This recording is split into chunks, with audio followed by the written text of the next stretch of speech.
Je trouve qu'on ne parle pas assez des enfants en besoins particuliers. OK. Et des classes spéciaux. J'ai beaucoup de personnes aînées qui sont seules des fois à la maison ou qui sont proches aidants avec une personne qui est malade à la maison. Donc eux, puis je l'ai dit dès le départ, eux, ils ont vraiment besoin de plus de services, soutien à domicile et ils veulent vraiment finir leur vie, leur jour chez eux.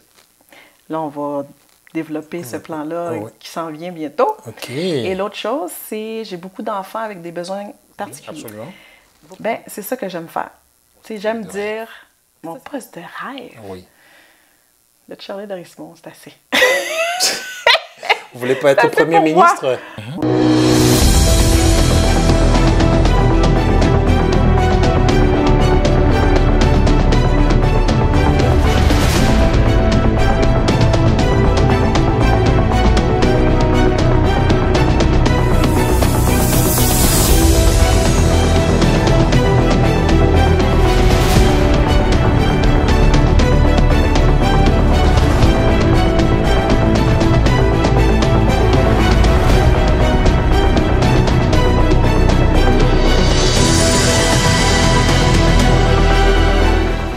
Tapis Blanc, nous avons l'immense plaisir, le privilège et l'honneur de recevoir une élue, et pas n'importe laquelle.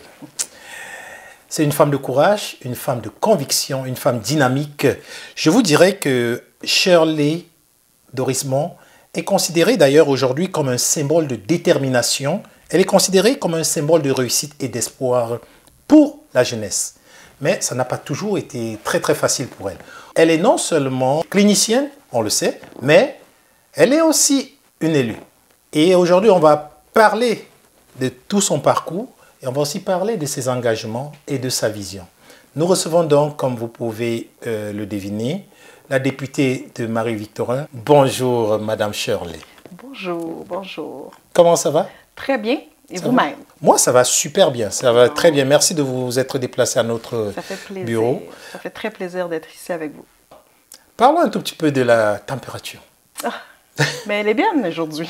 Bah ouais, elle est un tout petit peu tempérée. Oui, c'est plus tempéré. Et surtout, c'est un petit peu plus froid ici comparativement à Montréal ou à Longueuil. On va recommencer la sempiternelle histoire Longueuil, Québec et tout ça. Juste la température, on dirait qu'elle est un petit peu plus froide. Et la température dans notre studio, comment vous la... Ah, elle est très chaude. Je vous l'ai dit en rentrant. Ouais, c'est vrai. Mais écoutez... J'aimerais qu'on commence par quelque chose qui dérange avant de parler de vous. Tout à fait. Vous avez été syndicaliste. Oui. Quelle est votre opinion sur le racisme systémique? C'est sûr que pour nous, ce n'est pas une question de nier, c'est une question aussi de définition. Nous, on ne veut pas se battre avec une définition parce que même quand on va sur le terrain, plusieurs ont différentes définitions et nous, on veut focusser sur l'action. Fait que pour nous, c'était plus important parce que oui, il y a un consensus sur la lutte contre le racisme et nous, on veut focusser là-dessus. On ne veut pas perdre de temps à définir c'est quoi le racisme systémique parce que quand on va sur le terrain, plusieurs personnes n'ont pas la même définition et pour nous, c'est une perte de temps. On va se concentrer sur la lutte contre le racisme et on va poser des actions comme on l'a posé la dernière législature. Et à la dernière législature, quelles sont les actions que vous avez donc posées? Bien, il y avait au niveau du CA. Au niveau des CA, maintenant, pour avoir accès au CA, les personnes racisées peuvent avoir accès et des choses comme ça. Des choses comme ça. Waouh! Donc, avec ces belles choses, je pense qu'on va vraiment rentrer maintenant dans la connaissance de notre invité. Vous, en fait, vous êtes née à Montréal. Lui, de clinicienne que vous étiez, vous êtes rendue une femme politique. Tout à fait. D'où vient l'étincelle? C'est sûr que, comme infirmière clinicienne, j'ai toujours travaillé, en 20 ans de carrière, en santé communautaire, mais pour une clientèle qu'on dit marginale et vulnérable. Et comme infirmière, j'avais un rôle de défendre mes patients. Donc, j'ai toujours défendu mes patients. Je travaillais beaucoup dans le volet, que ce soit itinérance, des personnes en situation d'itinérance, chez les enfants, des personnes vulnérables, des personnes aînées. Donc, tu sais, il faut défendre cette clientèle qui est vulnérable parce que des fois, ils ne sont pas aptes à le faire. Donc, pour moi, c'est comme une continuité de mon parcours. Oui, je suis élue et je représente des citoyens. qui, des fois, qui ont des situations et je suis là pour les aider, les accompagner et de trouver des moyens avec eux pour définir leurs enjeux. Est-ce qu'il y a eu vraiment un déclic à un moment donné? Parce que en tant que clinicienne, vous êtes sur le terrain, vous êtes une travailleuse dans la santé. Bref, il n'y a pas un rapprochement. Est-ce qu'on peut faire un parallèle avec Madame la mairesse Katawa, qui aussi était d'ailleurs dans le domaine de la santé et qui se retrouve mairesse? Est-ce qu'il y a... Oui, quel a été votre déclic à vous? Moi, mon déclic, sérieusement, je n'étais pas vraiment intéressée à la politique parce que j'aimais beaucoup mon travail.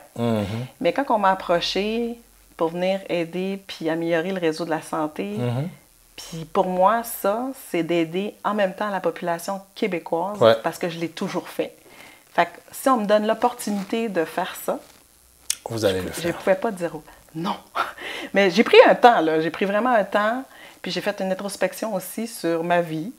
Oui, j'ai défendu beaucoup les femmes vulnérables, les itinérants, comme je vous ai dit, les personnes en situation d'itinérance, chez les enfants.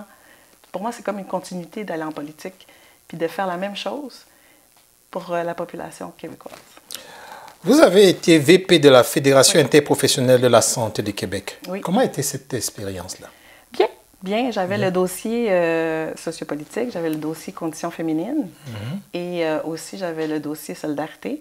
Et c'est un de mes plus gros cadeaux d'avoir fait une politique à cette fédération-là, Fédération interprofessionnelle du Québec, une politique pour mettre la place des femmes dans les lieux de pouvoir.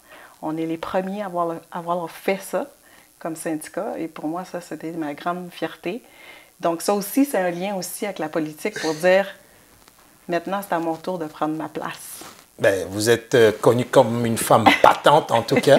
Et un petit flash en arrière. Vous, quand vous étudiez, à l'école, comment ça se passait? Est-ce qu'il y avait beaucoup de personnes racisées? Et quelle était votre expérience? Au primaire, j'étais la seule femme racisée de toute l'école. OK. Et c'est rendu au secondaire. Moi, j'ai fréquenté l'école Saint-Jean-Baptiste parce qu'il n'y avait pas de secondaire 1 à Gérard-Fillon.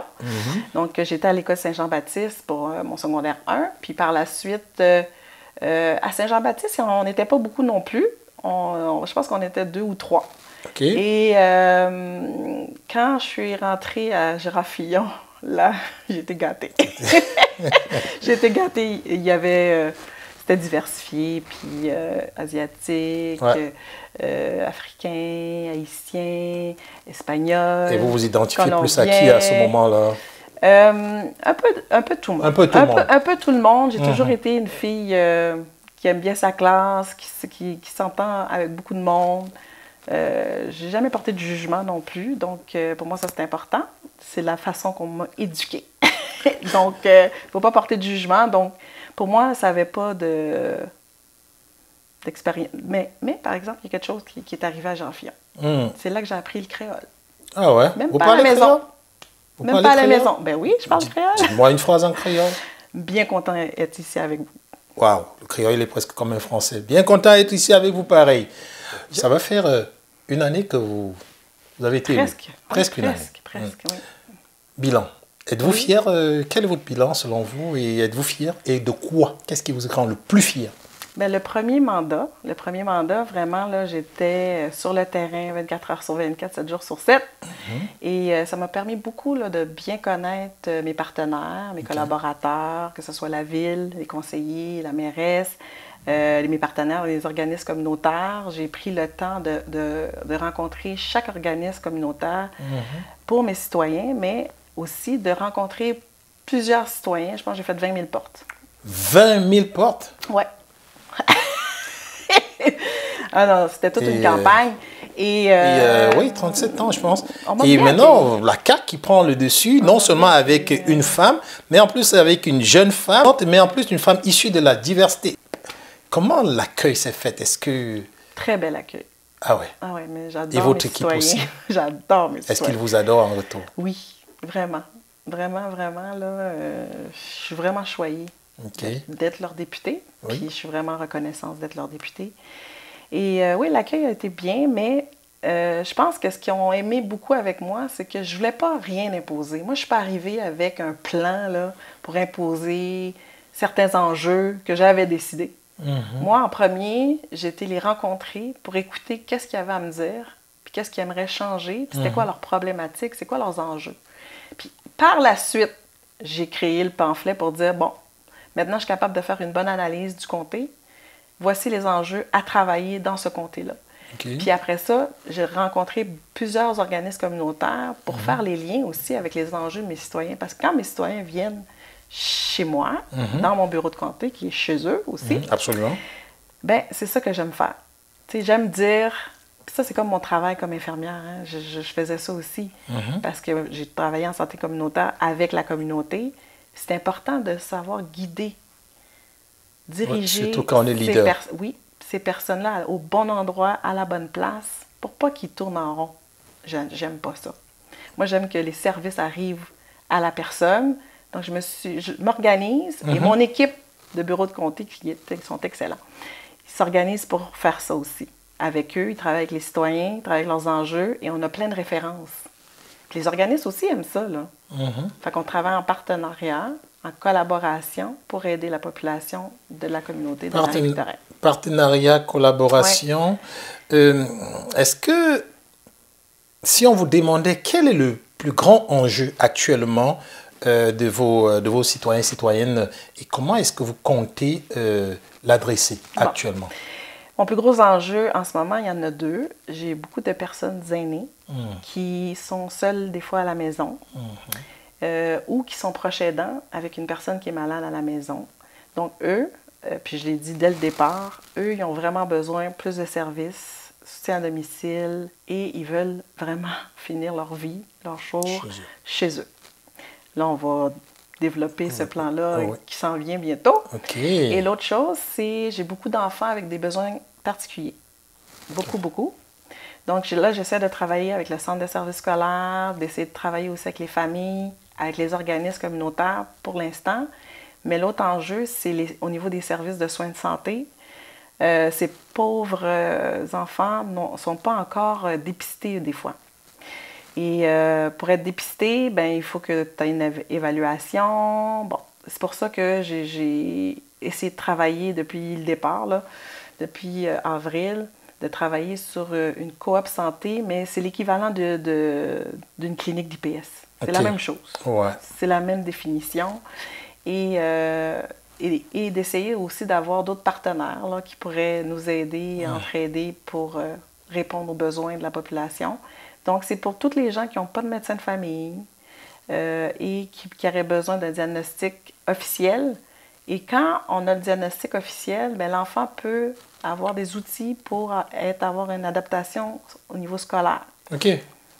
Et est-ce que ça rentre dans le nouveau rôle que vous a donné le gouvernement? Ça fait en février, c'était d'ailleurs dernièrement, là, celui de le mandat de travailler à la consolidation du rôle du CLSC dans l'accès aux services en santé mentale, avec votre collègue, M. Lionel Carman. Mais je vous dirais que oui et non, dans le sens que Marie-Victorin fait partie du niveau national, mais ce titre-là, adjoint parlementaire, mais mon mandat il est au niveau national, donc c'est à travers tout le Québec. La seule différence, c'est que chaque comté a leurs propres enjeux. Puis c'est ça que j'amène aussi. Je vais faire ma tournée à travers le Québec, savoir où est-ce qu'il y a les problématiques, mais c'est vraiment de remettre la première ligne, de redonner les services, remettre la première ligne en santé mentale. Mais la santé mentale, c'est large. Puis les enfants à besoins particuliers, ils rentrent dedans. Est-ce que vous vous sentez, à mes yeux, capable de ce rôle-là? Et pourquoi vous avez été choisi? Si on vous demande ça vraiment. Parce que de toutes les personnes expérimentées qui sont sur le terrain actuellement, vous avez été choisi. Oui. Pourquoi? Et ça. Je pense parce que mes 20 ans de carrière et d'expérience, d'expertise en santé mentale, en première ligne surtout, tu sais, c'est pas rien, là, connaître on a beaucoup de services en première ligne, puis on les connaît pas tous. Okay. Mais moi, oui. Wow. Je les connais tous. Vous connaissez tout? Oui, puis je connais aussi bien, vous avez dit, hein, j'étais vice-présidente à la Fédération. J'ai négocié des conventions collectives, donc je connais aussi tous les enjeux RH. Tous les enjeux RH. Donc, je peux vraiment accompagner l'établissement là, pour promouvoir et aider la population à donner des bons services en première ligne. Wow. Et d'ailleurs, tout à l'heure, j'ai mentionné M. Lionel Carman. Oui. Je voulais juste prendre une seconde ici pour rendre hommage à notre défunte Madame Giraud, qui était d'ailleurs ministre des Affaires internationales, oui. Ministre de l'immigration, que nous avons eu le plaisir de rencontrer plus d'une fois. On va prendre quelques secondes pour lui rendre hommage pour son départ.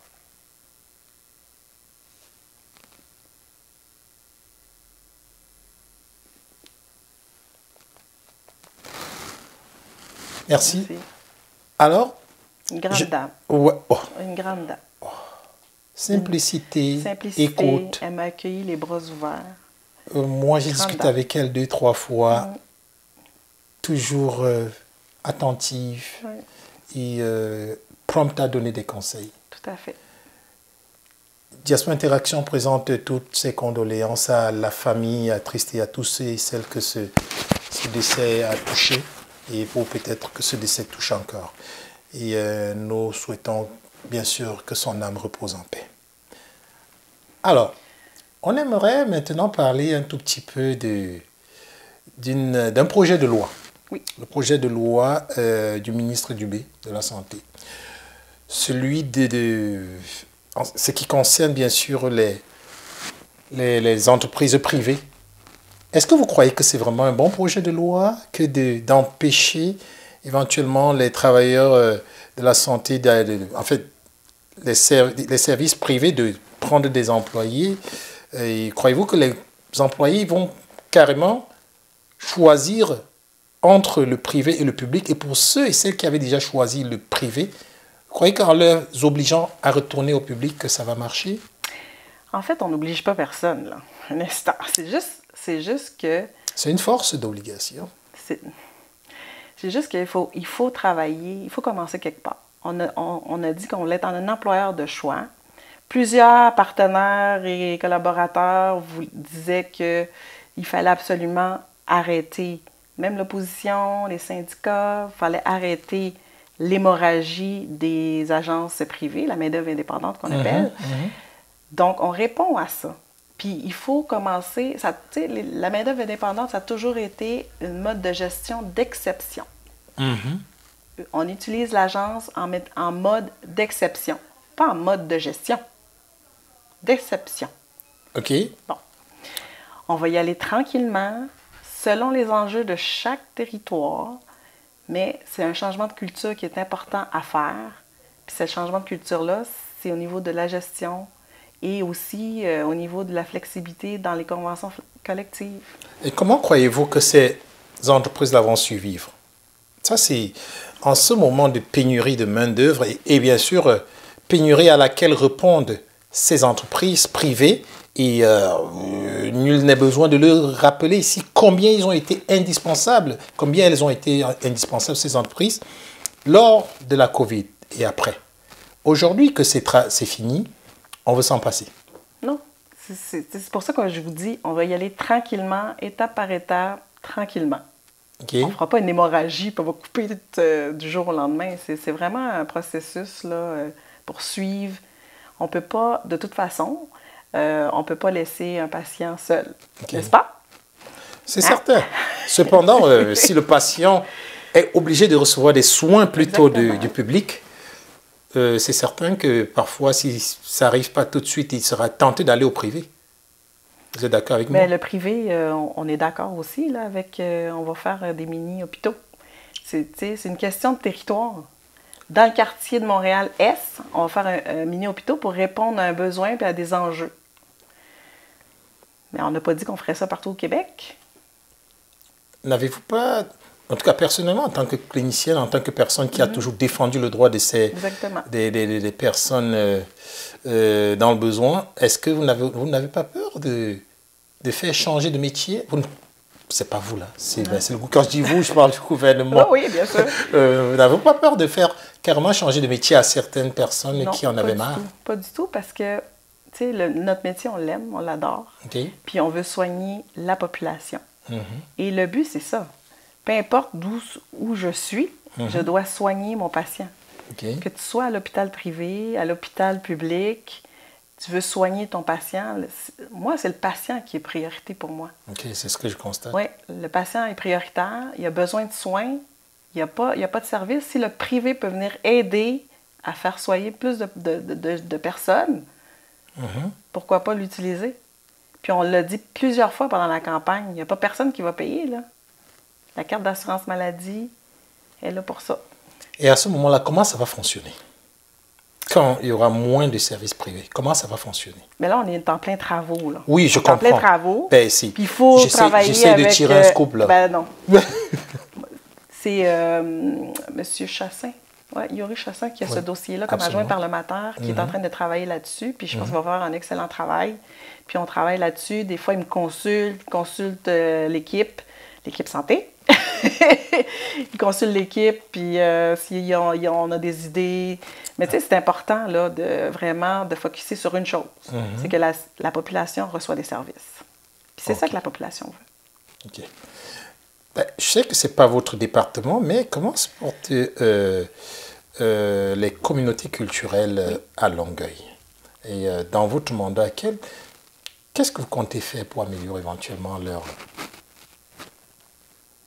conditions de vie? Bien, c'est sûr que moi, je suis dans là. votre mandat en tant que personne. Moi, je suis là comme députée, dans le comté de Marie-Victorin. Peu importe qui viendra cogner à ma porte, je vais les aider. T'sais, ça dépend, mais on a les dossiers d'immigration, on a des dossiers d'enjeux de logement pour les aider, on a toutes sortes d'enjeux. Puis on est toujours là pour les accompagner. C'est sûr que, tu sais, quand il n'y a pas de problème, je ne vais pas en trouver, là. Ben, ce qui est certain, ça ne manque pas. Non, ça ne manque pas, mais les enjeux sont différents. Ils sont différents d'une personne à l'autre. OK, mais encore? Mais ils savent qu'ils peuvent me contacter mon bureau de comté, puis ils vont avoir du service. Aujourd'hui, si on vous demandait si vous croyez que à Longueuil, je sais que j'avais une réponse déjà de votre mairesse, est-ce que vous croyez que la population se sent mieux par rapport à hier ou un peu plus stressée? Mais ça dépend. Parce que vous êtes avec la population, vous êtes avec eux tous les jours. Oui. Mais, oui, je pense qu'ils sont un peu plus stressés, mais dû à la pandémie, tous les effets que la pandémie a fait sur eux. Mais c'est surtout au niveau psychologique, je vous dirais. Mais en même temps, il y en a d'autres que ça fait un petit peu d'introspection. Que la vie est importante, qu'il faut s'accrocher, puis peut-être que maintenant, au lieu de stresser pour peu de choses après la COVID, quand on voit beaucoup de décès, c'est pas facile. Et comment est-ce que vous conciliez votre vie entre la famille, le travail? Je suis infirmière. Ouais. J'ai toujours travaillé. Des horaires pas faciles. C'est des horaires irréguliers comparativement à d'autres personnes. Des fois, tu commences de nuit, de soir, de jour. Moi, ma famille, ça fait 25 ans, là, je suis infirmière. Ils en ont vu de toutes sortes. Donc, au niveau de l'horaire, c'est ça. Mes enfants me suivent là-dedans. Quand vous regardez en arrière, de quoi êtes-vous le plus fier, vraiment? Tout le cheminement. S'il fallait le refaire? Je referais pareil. Pareil. Je ne changerais rien? Non. Mais non, sinon je ne serais pas qui je suis aujourd'hui. OK. Quand on vous a proposé votre nouveau poste d'adjointe parlementaire, est-ce que pour vous c'était une opportunité ou bien c'était juste du travail comme toutes les autres? Comme tous les autres? Mais non, je suis tellement heureuse d'avoir ce dossier-là. C'est comme si je baigne dans la joie. Pour moi, là, juste de faire une différence, d'améliorer les choses, d'aider les gens.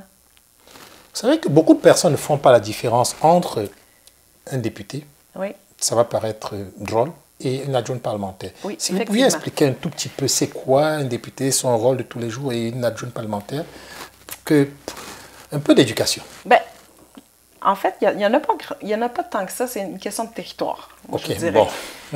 Parce que je suis quand même législateur, je peux participer à des commissions, changer des projets de loi ou participer.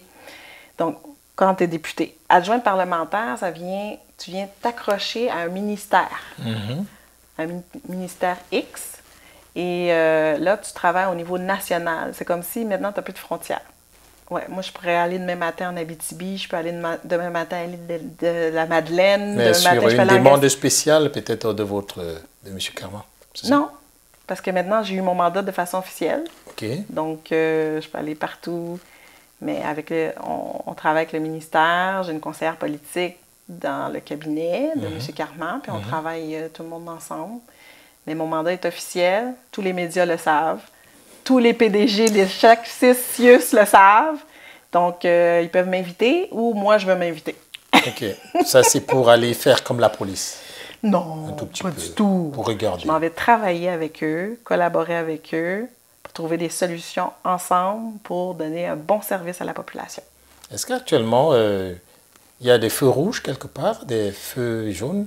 Ben, ça dépend de chaque territoire. OK. Ouais. Ben oui, je demande. Québec? Ben, Québec? Oui. À Québec? Oui.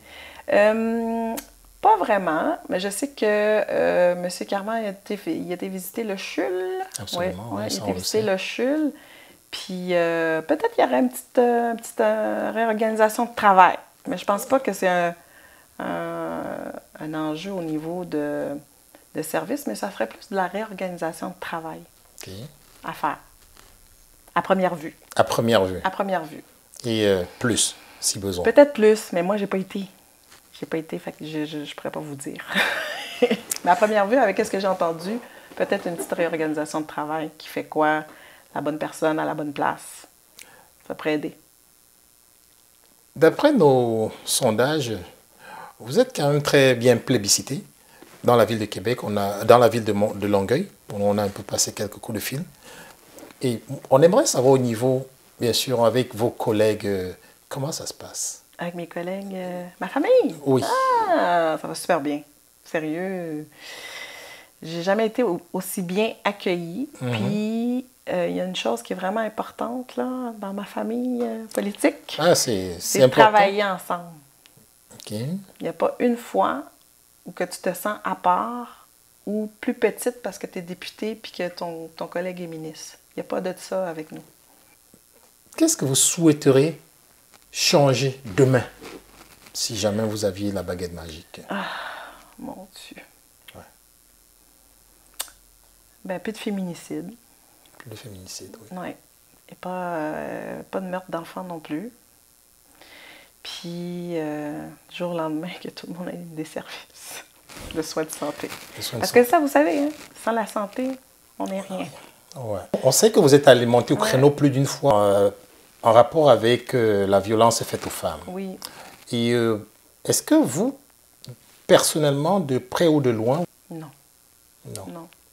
Non, non, c'est juste que quand tu travailles beaucoup ou très longtemps avec des personnes en situation d'itinérance, ben, les femmes qui sont en situation d'itinérance, c'est elles qui vivent beaucoup la violence conjugale à la maison, puis des fois, ils finissent dans la rue. Et puis moi, j'ai travaillé comme 20 ans là, au Centre-Sud, là, dans le quartier Centre-Sud de Montréal. Puis il y a des organismes là, qui sont dans le Centre-Sud avec des femmes en situation d'itinérance. C'est quelque chose. Okay. C'est quelque chose. C'est dur. Puis il faut les accompagner. Mais l'approche est la même.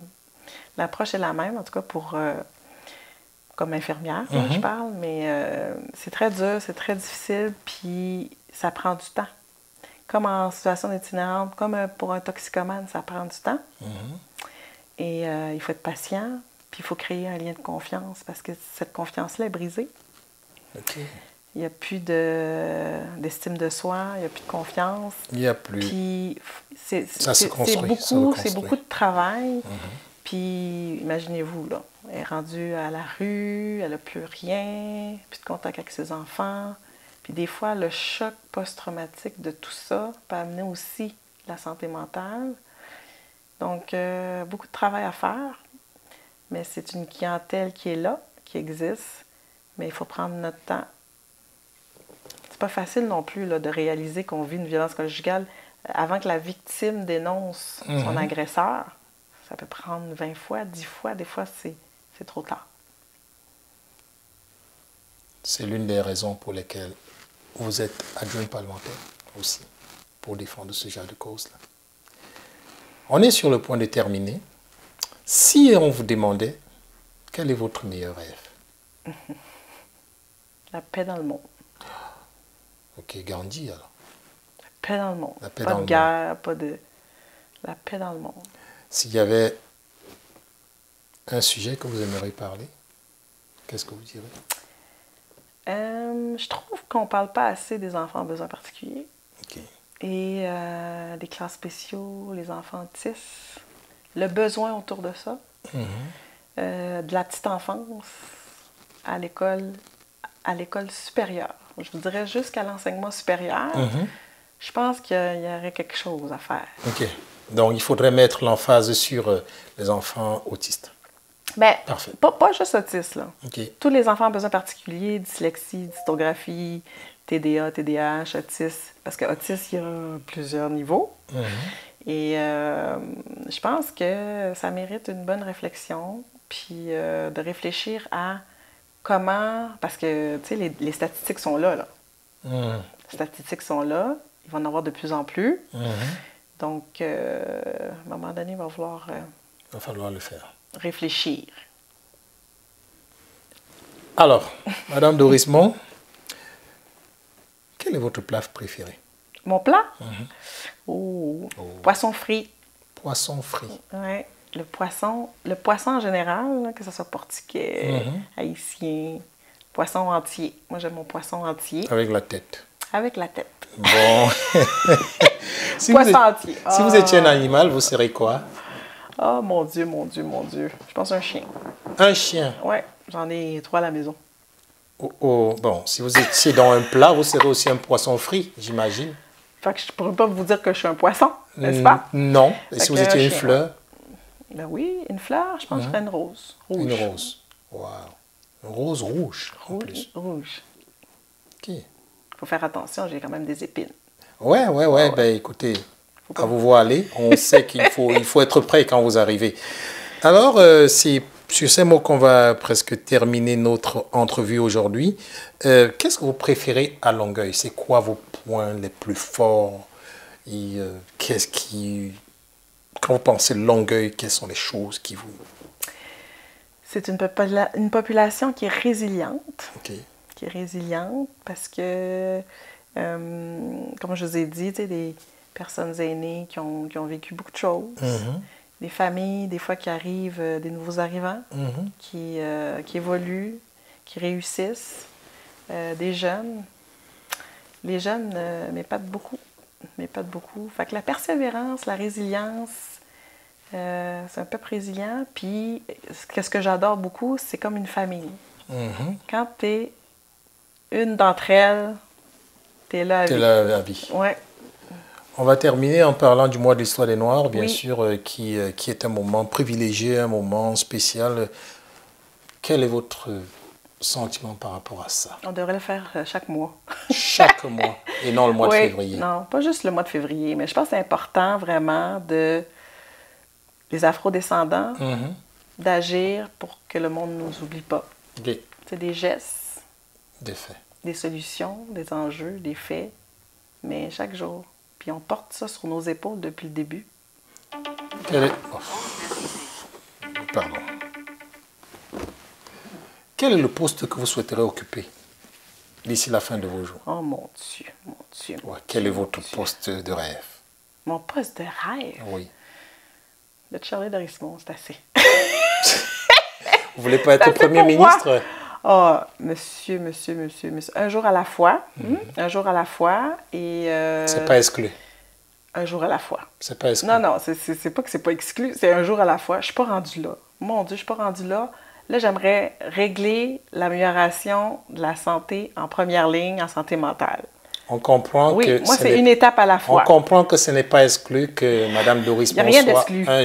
C'est ce qu'on voulait savoir. Il n'y a rien d'exclu, mais c'est un jour à la fois. Alors, je vais vous demander de donner votre dernier mot au public, à notre public, à votre public et bien sûr aux Canadiens. Votre mot de fin. Bien, je vais commencer par le mois de l'Histoire des Noirs. je pense comme afrodescendante, je me dois de toutes nous féliciter, de féliciter les députés qui sont à l'Assemblée nationale, des femmes en plus. Hein? J'ai certaines collègues, là, Bourassa, Sauvé, et mon collègue de Taillon, mon collègue de Sainte-Rose, un ministre responsable contre la lutte au racisme noir. C'est ce qui... Une première, oui, d'être dans le gouvernement qui a nommé des afrodescendants comme soit députés ou ministres. Il y a des, on est déjà atteint, ça va être le premier ministre qui a nommé le plus de personnes afrodescendantes. M. Legault. Oui. Fait que très fière de faire partie de cette famille-là. Et il faut continuer notre lutte et travailler tous ensemble pour cette cause-là. Et à mes citoyens et mes citoyennes de Marie-Victorin, je suis toujours là, je pense à vous et je travaille sur vos enjeux. J'espère que vous le ressentez, parce que je n'ai pas fini. Je continue à travailler chaque jour pour vous. Et pour le Canada, ben, merci d'être à notre écoute.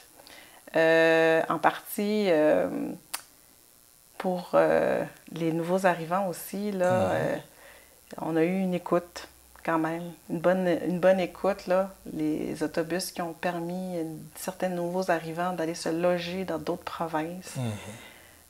Très fière de ce que ma collègue elle a accompli. Parce que derrière ces gens-là, c'est des êtres humains. Donc, voilà. Merci. Merci beaucoup d'avoir pris le temps et d'être venu, bien sûr, nous visiter ici sur notre plateau du média de la diaspora et de la diversité. Et ça témoigne, s'il en était besoin, de votre attachement à notre cause. Merci encore. Merci beaucoup. Merci à vous. Alors, chers téléspectateurs, voilà, comme vous avez pu le constater, nous avons pris un peu de temps pour discuter avec l'élu Mme Shirley Dorismont, élue bien sûr de Marie-Victorin à Longueuil, et non seulement clinicienne, mais aussi adjointe parlementaire. Elle nous a illustré aujourd'hui, elle nous a expliqué beaucoup de choses sur lesquelles nous nous posions des questions. Nous avions écouté, nous avons reçu vos messages par rapport à ces questions, nous lui avons posé les questions et elle a répondu. On espère que vous allez prendre le temps, bien sûr, peut-être d'aller sur sa page et mettre des petits commentaires ou éventuellement, si vous avez des besoins, allez cogner à sa porte, comme elle l'a dit, elle sera là et elle va répondre. C'était bien sûr Florent Lial pour Tapis Blanc et en attendant de nous retrouver avec le prochain élu ou la prochaine élue, notre prochain invité, nous vous souhaitons une bonne fin de journée et à très bientôt.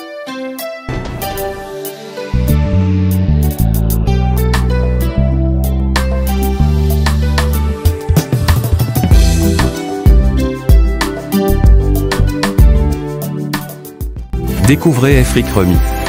De votre confort, envoyez de l'argent depuis le Canada et les États-Unis vers de nombreux pays africains.